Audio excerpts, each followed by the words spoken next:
हरे कृष्णा। चलिए आज की कहानी शुरू करते हैं। आज की कहानी का शीर्षक है समर्थ रामदास स्वामी जी की साधना। बच्चों, राष्ट्रगुरु समर्थ रामदास स्वामी ने दिया जय जय रघुवीर समर्थ। यह मंत्र जाप आप जानते ही होंगे। कठोर साधना के कारण लड़कपन में ही उन्हें प्रभु श्री राम के दर्शन हुए। नारायण अर्थात अपने समर्थ रामदास स्वामी लड़कपन में अन्य बच्चों जैसे नटखट थे। अत्यंत बुद्धिमान किंतु नटखट नारायण बड़े देवभक्त थे। बचपन से उनका ध्यान दूसरी बातों से देवभक्ति की ओर अधिक था। वह श्री राम की बहुत भक्ति करते थे। उनका अधिकाधिक समय भगवान के चिंतन में ही जाता था।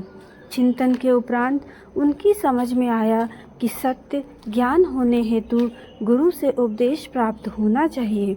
तब नारायण ने अपने बड़े भाई गंगाधर जी से उपदेश देने की विनती की। नारायण जी की विनती सुनकर उन्होंने कहा, अभी तुम बहुत छोटे हो, तुम्हारी खेलने की आयु है, अतः थोड़ा बड़ा होने पर उपदेश दूंगा।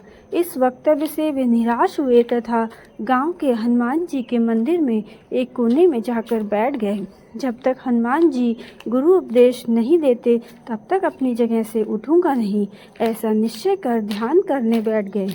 तब साक्षात प्रभु श्री रामचंद्र जी ने प्रकट होकर नारायण जी को श्री राम जय जय राम मंत्र का उपदेश दिया। गुरु का उपदेश प्राप्त होने से नारायण आनंदित हुए तथा अपना अधिकांश समय ईश्वर के चिंतन में बिताने लगे। भगवान श्री राम के प्रति उनकी लगन उनकी माँ जानती थी। श्री राम की भक्ति में संपूर्ण एक रूप हुए। नारायण जी का मन गृहस्थी में लगे, इस हेतु उनका विवाह करना निश्चित किया। उस समय उनकी आयु थी केवल 12 वर्ष। माँ ने कहा था कि शुभ मंगल सावधान होने तक मेरी बात मान। माँ की आज्ञा के कारण बाल नारायण विवाह हेतु मंडप में आकर खड़े हुए।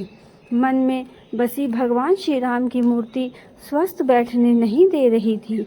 अक्षता सिर पर पड़ने के समय जब पंडित ने शुभ मंगल सावधान का घोष किया, उसी क्षण उन्होंने विवाह मंडप से छलांग लगाई।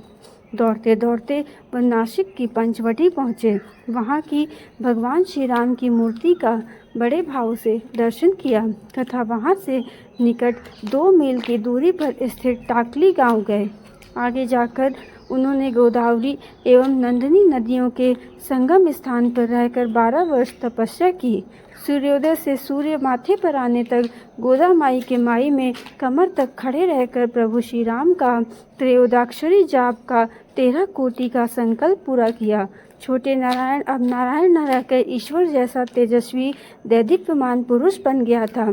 छाती तक दाढ़ी, पाँव में खड़ाऊ, भगवे वस्त्र एवं हर श्वास के साथ श्री राम का नाम। सब लोग उन्हें समर्थ रामदास स्वामी के नाम से जानने लगे थे। 2 तप साधना करने से साक्षात प्रभु श्री राम का मार्गदर्शन उन्हें पग पग पर होता था। आगे प्रभु श्री राम की आज्ञा से समर्थ रामदास स्वामी जी ने श्री राम उपासना संप्रदाय आरंभ किया। वही है समर्थ संप्रदाय। उन्होंने कहा था, ऐसा काम करो जिससे मरकर भी अमर हो जाओ।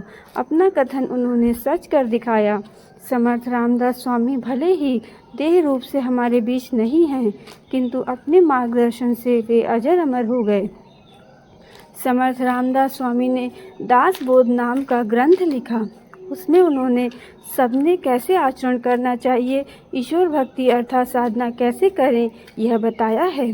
बच्चों, साधना का अर्थ आप लोग समझ ही गए होंगे। इस कलयुग में सीधी सादी साधना नाम साधना बताई गई है।